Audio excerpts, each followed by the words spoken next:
All right, guys. So we've got Sam here with us. We're going to kind of quickly break down the game, get his thoughts, and then just see, where the conversation takes us. Leafs, again, just to recap, Leafs win 4-0 over the Habs, take a 3-1 lead in this best of 7 series. So yeah, Sam, just go at it. What'd you think of the game tonight? And, what were your standout players, I guess? Yeah, I mean, as you said, the Leafs win. I mean, they didn't just win; they dominated the Habs yet again tonight. I mean, 4-0 win when you get the vintage line with Spezza and Thornton picking up two of the goals. I mean, that kind of really says something about the talent this team has. I was really happy with the effort they put in tonight. I've been happy with the way they've been playing. Obviously, since Tavares went down, obviously that's a huge blow to all Leaf fans with your captain going down, but they've responded perfectly since then. And I mean, they've had guys coming in out of the lineup since Tavares has gone down, and everyone's kind of stepped in. Nash has stepped in. Galchenyuk really stepped it up. But I know a lot of people didn't really have him in a lot of their lineups. And I mean, at the end of the day, he just proved tonight exactly why he should be in there. But I mean, yeah, it was a good game all around. I mean, Campbell coming in with 32 saves tonight to get a shutout, just standing on his head yet again. And what did you, speaking of like the guys coming in and out, what did you think of the decisions this morning? How was your reaction this morning when you saw that Dermott was coming in? Like, who did you think was coming out? Because in my head, I was like, is there really anyone to take out in that, like, that decor? It's like, who's coming out for this? Because are we going 11 and 7? Are we playing 7 defensemen? Like, what's going on? Yeah, I mean, obviously, I'd seen that kind of throughout the day on Twitter and stuff. And I mean, I kind of was like, all right, you're going to take out Sandin here, who's the quarterback on your power play. I mean, obviously, Leaf fans are going to want Riley there, but what Sandin has done really in the playoffs so far kind of proves that he's kind of a go-to guy. So, I mean, on the pregame show on Sportsnet there, they were saying they were thinking of going with 7D. So I was kind of thinking, all right, let's roll a 7 and Dermott can kind of be the extra guy. But then obviously as the game got closer, Dermott's kind of getting in there. I mean, he had a good game tonight. Yep. At the end of the day, should he have been in there? In my opinion, I don't think you put him ahead of Sandin in the lineup. But I mean, it did work out. So good on Sheldon Keefe for knowing that it would work out, but at the end of the day, I don't think Dermott should have been in that position. I think it was more like a flex on the Habs, like, hey, you're so shit. Look, I'm going to sub in a 7th D, and he's still going to play better than all 6 of your defensemen. I mean, it's like it's like G had said in the last video too. Like, in Dermott's defense, he's also a NHL like caliber defenseman. Like, again, it's not like it's Marty Marinson or Cody. Yeah, can we not say his name? Right? I think Leaf fans would have burned down like the arena in Toronto if Marinson was in that lineup tonight. I would be on fire Dubas and fire Keefe if Marinson. But you know, like it'll be the year 2038, and Marinson will still be our 8th defenseman. Yeah. Like somehow, like he will. I swear, sometimes we're at 50 contracts, and I just see Martin Marinson signs for 1 year. How? It's he's just a reliable guy.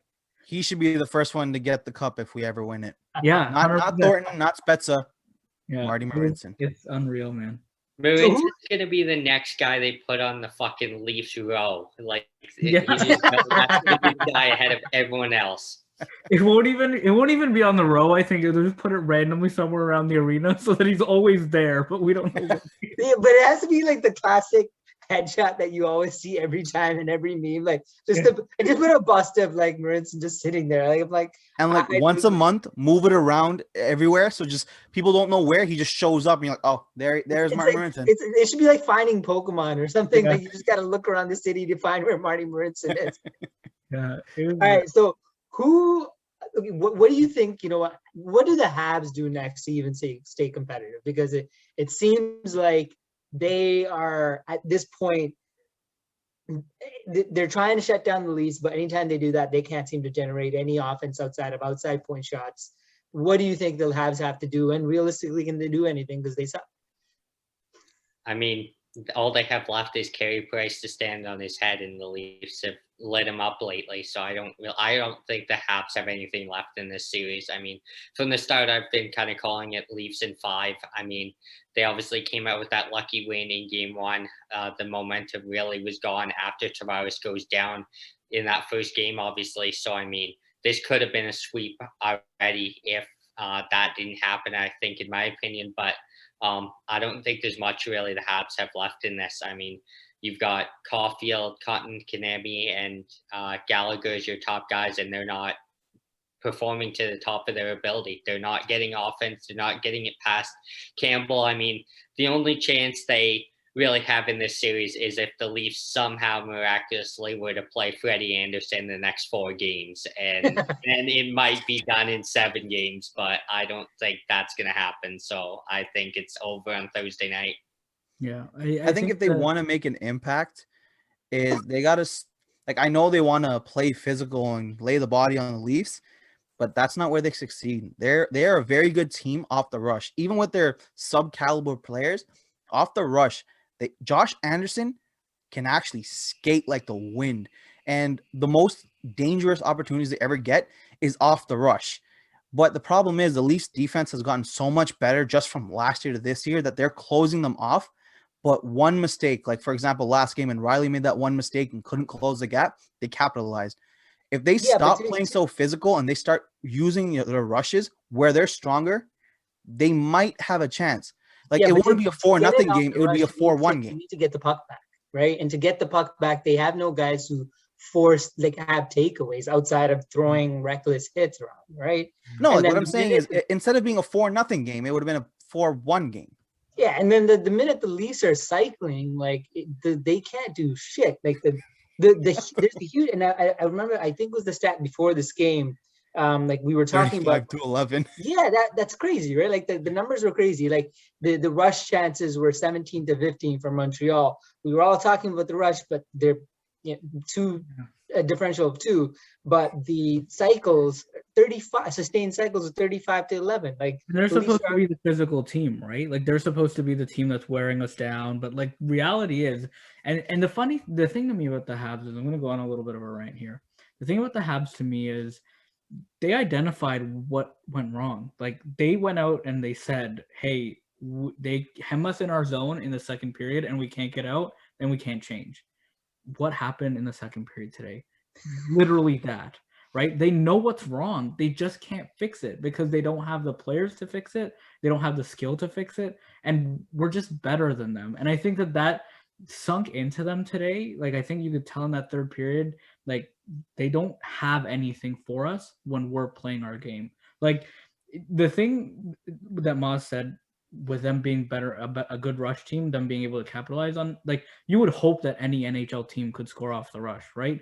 And the reality is, if they're going to try to play that open run and gun game with us, they might luck into a win if it ends up being like 6-5, but they don't want to take that chance. So their mindset is, let's play defensive and try to just like hold these guys off the scoreboard and win a tight game 1-0 or 2-1.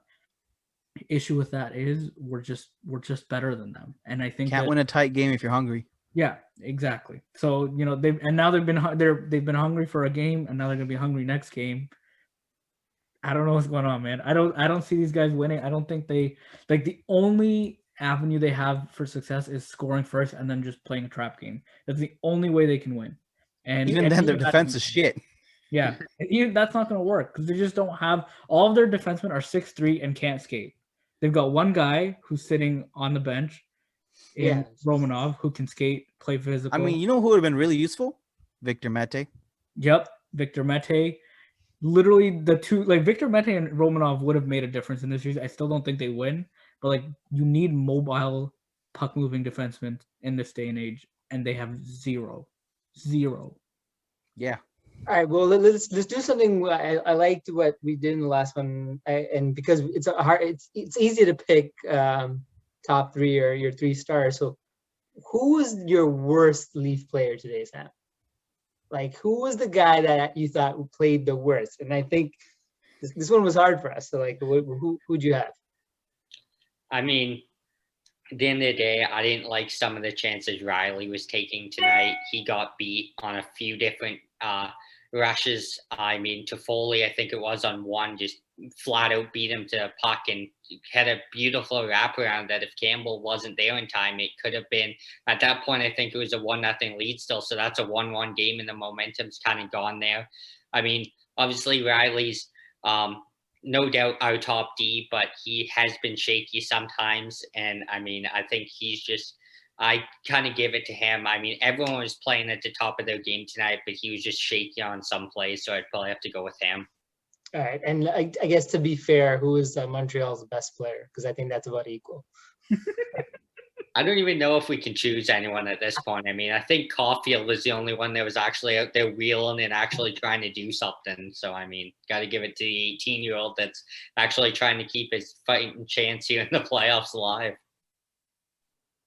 Yeah, to be honest, I don't know that anyone stood out on their team. Like, there was a lot of people that I was looking for. Like, I was like, is this guy even playing? Like, realistically, I mostly hear defenseman names. Like, I didn't hear. You only hear the defensemen's names because we're skating right by them. Like Gallagher's the only forward I heard like multiple times. And that's because he's a little rat in front of the net. About his hand, and the other half because I don't know, like Budget Marchand did something stupid. But like, it's I don't know. It's fun to do this. Do I ever want to see some of these teams again for a bit? Like, no. Like, it was nice to talk shit with all these Canadian teams, but it's breaking our country up. And I hate how much I hate every other city in this country. However, like, oh man, it'd be good to just shut these Habs fans up. For fuck's sake. I have receipts, and if this happens on Thursday, I am gonna be the most annoying Leafs fan Habs Twitter has ever fucking seen. To be fair, all like, annoying, worse, because we just playoff series against your bitch ass. Yeah, that's. I think the thing is, like, the cool thing about this division and the fact that it's only going to happen once, if we win, none of them can ever speak again. Yeah, bragging rights are ours. Just silence, like nothing. Best team in Canada, officially decided by an all Canada division. Yeah, we played you guys a nothing to million fucking say times. if we win. Yeah, we played you a million times. We won every single regular season series, and then we beat you in the playoffs. Like, I don't want to hear it. There's nothing more you can say. Worst choke is now owned by the Edmonton Oilers. They officially got swept last night. So that doesn't fall to us anymore. And then we beat all of you. So I don't want to hear it, man. It's over. The Leafs are taking a step, and no more of this. Canada's team, baby. Hold on. I have to do one shout out to an Oilers player. This is actually not me being facetious. I'm actually being honest here. Darnell Nurse, right? After playing 60 fucking minutes, he had a fucking kid. What? His baby was born last night. The baby was born last night.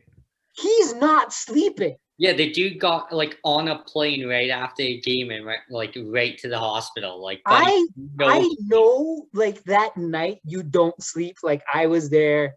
Like, baby was born. Like, you don't fucking sleep. And then the next day you don't sleep because you're like every time he moves, you're like, fuck, what do I do? What do I do? The bomb just moved. Oh shit, stuff just came out. The fact that he played that many minutes and the dude had to hop on a plane and then he's with his wife, like, whew, Darnell Nurse, man, I feel so bad for the guy.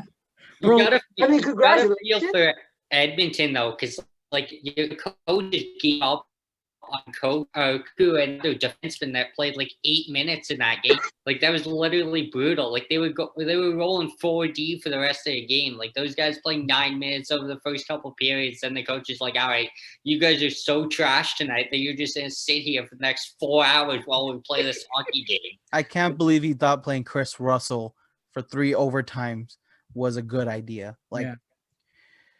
Well, we were talking about this in our video about the Oilers, right? Like, this is their issue, is that, like, outside of 2 forwards and 1 defenseman, they have nothing. Like, and it showed, right? I think if we were in that situation, this is not to make everything about the Leafs, but that's what I do. Everything is about the Leafs. We're the center of the universe. Leafs, yeah, podcast, video, whatever this is. So if we were in that situation, I don't see us rolling 2 lines. Like, I think we would play at least 3, maybe 3 and Spezza. Like, I don't see us like shortening the bench to that extent because we've got players we can trust, like maybe 1 through 10 when we're like this, and 1 through 12 when we're healthy. Like, I understand why Edmonton did it, and maybe in a lot of cases you do have to do that because you want your best players to be on the ice most of the time. But if you're in a 3 overtime game, man, like there's no way I'm rolling 2 lines and 2 pairs. Like, it's silly. I mean, you should have seen Darnell Nurse. Even at the 55th minute, he looked fresh as fuck. Like, he did not look exhausted because he was conserving his energy and using it when he needed to. He looked like he was just playing his first 10 minutes. It was beautiful. Dude's cardio is nuts, man. Dude's cardio is fucking insane. And then went and had a kid. And then they played Connor McDavid 45 minutes. The problem is Connor McDavid is the best player in the world right now, but you need to help him and go all in every fucking year. Dylan Holloway isn't going to do shit for you this year. Fuck your first round pick this year as well, because it's not doing shit for you in the playoffs. You just got swept. Trade your picks, trade your prospects, go all in. The thing is, the interesting thing about all these people is what I realize about this division and all these teams that are talking is like there's a lot. It's funny that a lot of the shit talk towards the Leafs was always about, oh, you guys paid 4 guys $40 million, like that you can't win that way. But the Leafs actually have the deepest team. Like, we actually like have the deepest team, at least in the division, right? Like, look at Vancouver. Vancouver couldn't provide secondary scoring. That was their problem, right? They couldn't do shit. Montreal doesn't even have primary scoring. Edmonton doesn't have secondary scoring. The Jets, I mean, they can score on an empty net. Like, but they have great primary scoring and secondary scoring. Yeah, but then they don't have defense, right? They have no defense, exactly. Their scoring is right after us. I think they're one of the best. But the division has like a lot of these flaws that, you know, have always been attributed to the Leafs. But realistically, the Leafs don't have a lot of these glaring flaws anymore. So I don't know. So I mean there's one stat that they said on the telecast. It was this year they allowed 3 games with 35 plus shots. Last year they allowed 18. This team has come so far defensively and offensively. Like, they've become an overall good team, not just an offensive threat, but an actual defensive. I thought Babcock was like a great defensive coach or some shit. Spezza's in the playoffs scoring goals. Babcock has no job. But all right, Sam. Yeah. Just because we have to do this, who's your 3 stars? Because this is actually just as hard outside of the first star. I'd have to obviously give the first star to Campbell standing on his head. Third star, I'd have to go with William Nylander, obviously 4 goals in 4 games. And then second star, give it to Spezza. I mean, after the game he had last night, I honestly don't know how the fuck you miss an open net when you have an hour to shoot and like you're just waiting for Price to dive for it. So I was super happy to see he actually had a chance to put a puck in the net tonight, and they actually did. So I mean, I gotta give it to Spets for that one. Jason Spezza has more goals than Anderson. Yeah, that's got to be one of the best contracts in the league, right? Like, and the fact is, he said, if you waive me and another team picks me up, I retire. So he doesn't care about money. He only wants to play in Toronto, and that's it. Fuck the money. Fuck any other team. It also puts the Leafs in this great position where they can put him on waiver wires whenever they want to. Knowing, oh, okay, you're gonna claim him. You know he's gonna retire, right? And then he'll retire, and then he'll come out of retirement, and we'll just pick him back up. Like, so the Leafs, Dubas has like this ultimate like reverse Uno card. Like, yes, so like he can fuck around with the cap, and no one can do anything about it. All right, Sam. So just to wrap up, then, why don't you give us your prediction? You don't have to say whether or not, or like what the score is going to be, but just give us your predictions for Game 5. Yeah, I mean, I think the Leafs are just gonna walk all over the Canadiens again. I mean, I think the only hope Montreal really has right now is Price standing on his head and Cole Caulfield having the best game of his career. I mean, if he can kind of get the offense started, I mean, then I think Gallagher can kind of get something going. I mean, it's going to be interesting to kind of see. I mean, obviously the Leafs are up 3-1. it's going to be interesting to see if they roll with Campbell again or if they're going to go with Riddick or Anderson, because if they go with one of those two, this series could shift anyway, really. I mean, those guys aren't really fresh right now because you've been rolling with Campbell the last 4 games. So you got to go with him again, I think. And if they do, then he's just going to keep shutting the door. But it can go anyway if you got those other 2 guys in net for sure. Yeah, that's pretty fair. I think I'm hopeful Keith will go with Campbell. I mean, I don't think He that will. would Yeah. matter. So I think we should be fine, and I think that we all kind of are rightfully confident, right? Like, there's no reason not to be confident in this team. They haven't given us any reason. All of the questions we had as fans, all of the demons that we've had from past season of can a regular season team bring things to the playoffs? I think they've shown us they can. What did we say yesterday? Like, have a lead in the third and hold it and don't let, like, turtle, right? And they did that today. They kind of like kept, like, just played a really good third period for the most part. So, you know, I feel pretty confident. I think Leafs Nation has all the reasons in the world to feel confident. Super excited about Happy Hour, and that's it from me. Any final thoughts, Sam, before we let you go? Dougie Ford needs to fucking open up this province so we can go to a playoff game. Man, 100%, dude. I could not. That's the best thing anyone said. That leads the video, right? Like, we lead the video with that. That's 100%, man. Even, bro, forget like even being in the stadium. I just want to be in the square, dude. Like,